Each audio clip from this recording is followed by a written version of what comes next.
Buried. 8 stories beneath the surface of the earth. Carved into volcanic rock by hands that history forgot.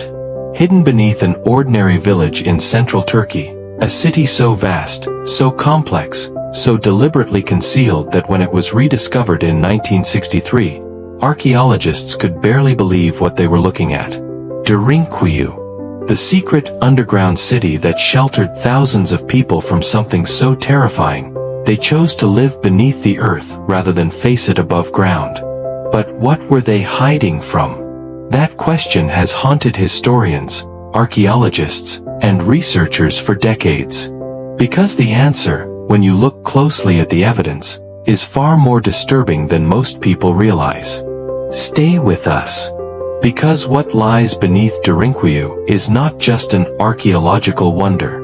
It is a window into one of the most desperate chapters of human survival ever recorded. Subscribe to Silent Epoch Vault, because the stories we uncover here are the ones history buried deepest. The discovery that changed everything. In 1963, a man in the Nevşehir province of central Turkey was renovating his home. He knocked down a wall. Behind it was a tunnel. He followed it. The tunnel led to another tunnel. And another. And another. Descending deeper and deeper beneath the surface of the earth, opening into rooms, corridors, ventilation shafts, kitchens, wineries, churches, schools, and stables large enough to house livestock. What this man had stumbled into was one of the largest and most sophisticated underground cities ever constructed in human history. The site was Derinkuyu, a name that translates simply as deep well in Turkish. And it lived up to its name completely. Extending approximately 85 meters, nearly 280 feet, straight down into the earth, Derinkuyu contains at least 18 levels of habitation, though some researchers believe the full depth has never been completely mapped. It covers a surface area of approximately 445 acres. It contains an estimated 600 entrances, most of them hidden beneath ordinary homes and courtyards in the village above. At its peak capacity, Derinkuyu could shelter an estimated 20,000 people. Some researchers put that number even higher, up to 50,000, when accounting for the connected tunnel systems that linked Derinkuyu to other underground cities in the region. 20,000 people living beneath the earth, in the dark. The question is not just how this city was built. The question is why. What force was so overwhelming, so terrifying, so inescapable above ground, that an entire civilization chose to disappear beneath it?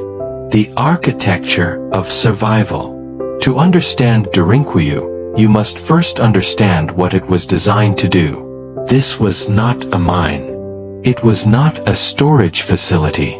It was not a ceremonial space. It was a fully functioning city, designed for long-term human habitation. With every system, a living community would need to survive for extended periods completely cut off from the surface world.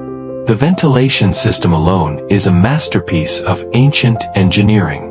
Derinkuyu contains approximately 52 ventilation shafts that run from the deepest levels to the surface, providing fresh air to every inhabited floor. The shafts were engineered with such precision that air circulation remains functional to this day, thousands of years after they were carved. Water was supplied through a network of wells that reached deep underground water tables. These wells were engineered at different levels with interlocking systems, designed so that if an enemy captured the surface, they could not poison the water supply of the levels below. The wells could be sealed section by section, protecting the deepest inhabitants even if the upper levels were compromised. Food storage areas were carved directly into the rock, cool, dry chambers that could preserve grain, dried foods, oil, and wine for months. Wineries and food preparation areas were built at specific levels to maximize efficiency and minimize the need to travel between floors during periods of danger. Livestock stables were built into the upper levels, large enough to house cattle, sheep, and other animals. The placement was deliberate. Upper levels were designed to be abandoned first if an enemy broke through. The deepest levels, where the most vulnerable people would shelter, were the most heavily protected. And then there are the doors. Derinkuyu's internal security system is perhaps its most remarkable feature. Massive circular stone doors, some weighing as much as 1,000 pounds, were positioned throughout the city at key defensive points. These doors could only be opened and closed from the inside. From the outside, they appeared to be solid rock walls. Each door had a small hole through its center, just large enough for a spear or lance to pass through. A defensive opening. A way to kill anyone trying to force entry while remaining completely protected behind the stone. These were not doors built by people who expected a short emergency. These were doors built by people who had experienced prolonged, sustained, existential threat. People who knew from experience that danger could come at any time, could last for weeks or months, and could only be survived by disappearing completely from the surface of the earth. The people who built it. Who carved Derinkuyu? This is where the historical record becomes genuinely complicated and genuinely fascinating.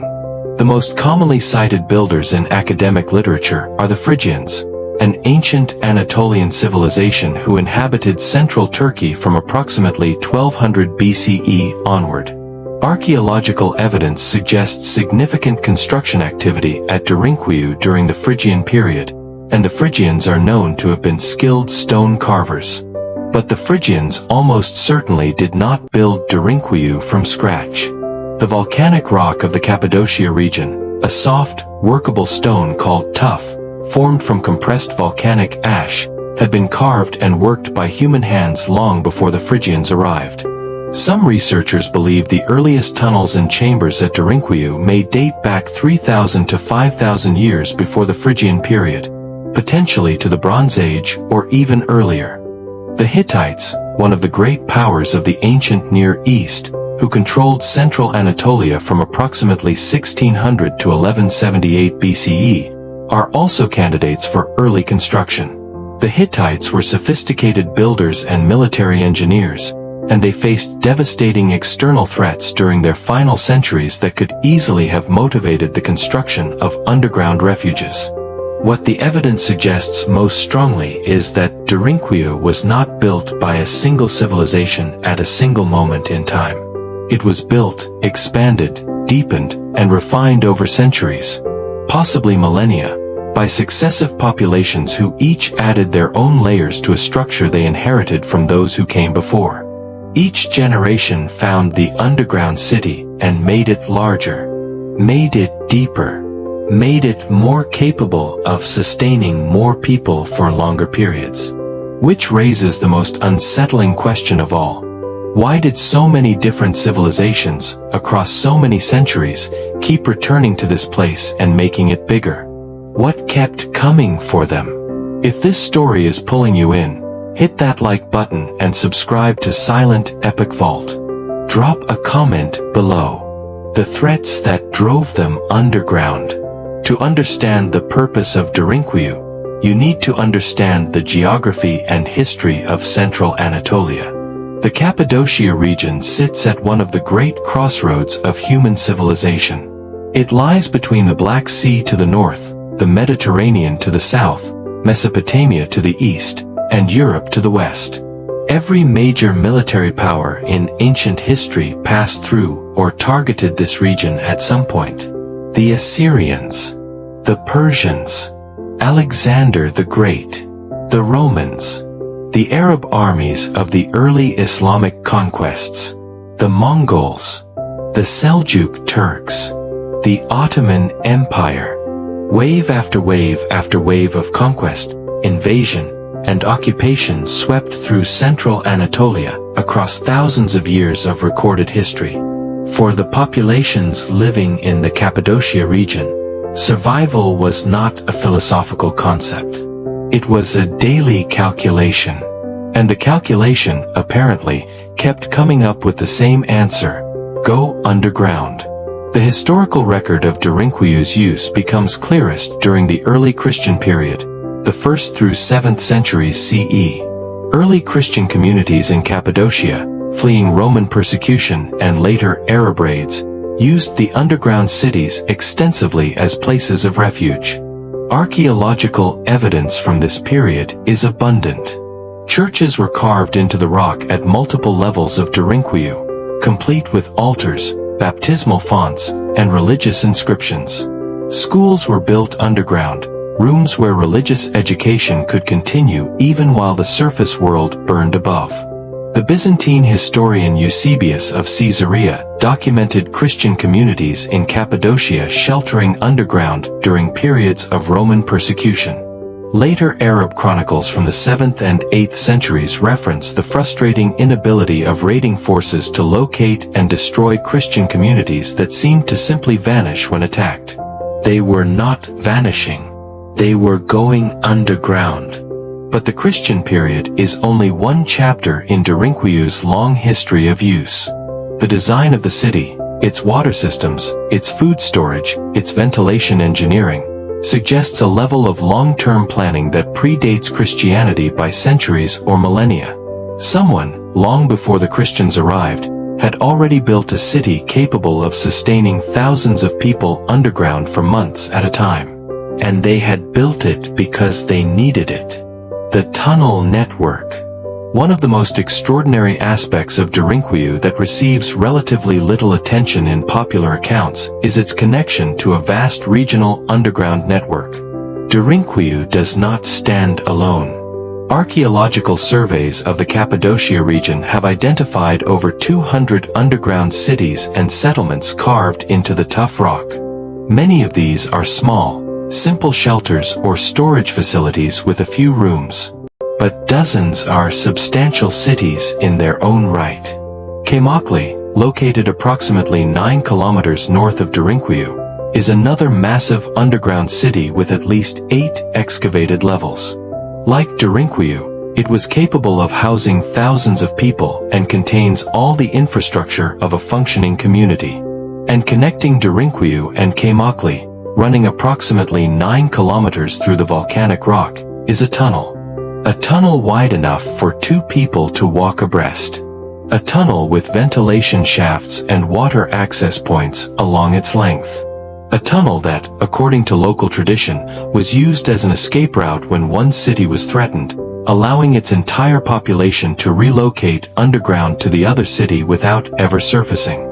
The existence of this tunnel system transforms our understanding of Derinkuyu from a single remarkable site into something far more extraordinary. A regional underground civilization. A network of connected subterranean communities, linked by hidden passages, capable of moving thousands of people through the earth without exposing them to the surface world. The engineering required to maintain directional accuracy across 9 kilometers of underground tunneling, using ancient tools, without modern surveying equipment, in complete darkness, represents a level of technical sophistication that challenges many assumptions about the capabilities of ancient peoples. The unanswered questions. Despite decades of archaeological investigation, Derinkuyu retains mysteries that remain genuinely unsolved. The full extent of the city has never been mapped. Only a portion of the known levels are accessible to visitors or researchers. Sections of the tunnel system remain blocked, collapsed, or simply unexplored. The deepest levels, below the 18 excavated floors, have never been fully investigated. Some researchers have suggested, based on geological analysis, that the tunnel system may extend significantly deeper than currently documented. What lies at the very bottom of Derinkuyu, if there is a bottom, remains unknown. The original builders, and the precise timeline of initial construction, remain subjects of academic debate.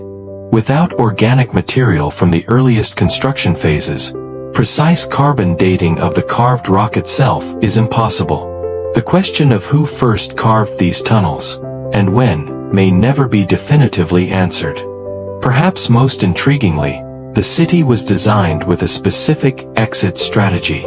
Multiple escape tunnels were built at angles that would bring inhabitants to the surface in locations far from the main entrances.